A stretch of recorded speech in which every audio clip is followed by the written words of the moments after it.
Bismillahirrahmanirrahiim. Kusoo dhawow channelka Waxgarad. Fadlan haddaad nagu cusub tahay channelka subscribe dheh.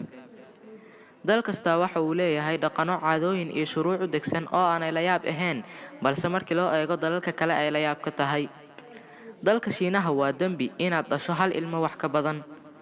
Sidoo kale dalka Hindiya waa lagu xirayaa 10 sano xarig ah haddii lagu ogaado inaad dishay sac ama dibi.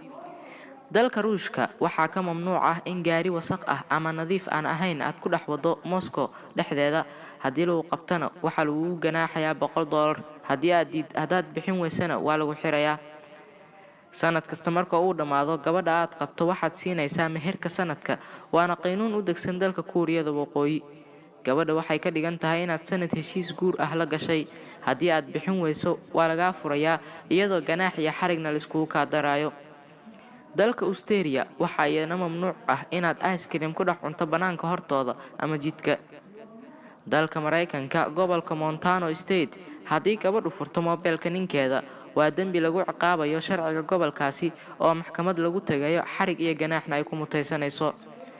Dalka Denmark waxaa jira sharci kuu ogolaanaya in hoteelada aanad wax lacag ah ka siin raashinka aad ka cuntay haddii aanad dhergin. Sidaa awgeed, hoteelada waxay sameeyeen qiimo go'an iyo inta qofka uu baahan yahay inuu dalbado, markuu dhergana si iskiisa iskaga tago. Yacni wax badan saxan camal oo weyn oo badan qiimo iyo kan yar isku qiimo camal ah. Sidoo kale dalka Holland waxaa jira sharci gabadha u ogolaanayo inay ninkeeda magaca ka bedeli karto. Haddii ay gabadha aad qabto magacaaga necbaysato, waxay tegaysaa maxkamadda oo u ogol inay kuu bixiso magaca iyada jeclaatay, kii horena laga bedelo. Intaas ayaa maanta idiin soo bandhigay. Fadlan igu caawi waxaad awooddo, aan kugu caawi waxaan awoodo. Waad awoodaa inaad channelka subscribe dhahdo. Haddaad ka heshay videogan aad like saarto, anna waan kugu caawin doonaa Instagram-kayga insha Allah. Aad iyo aad u mahadsantihiin.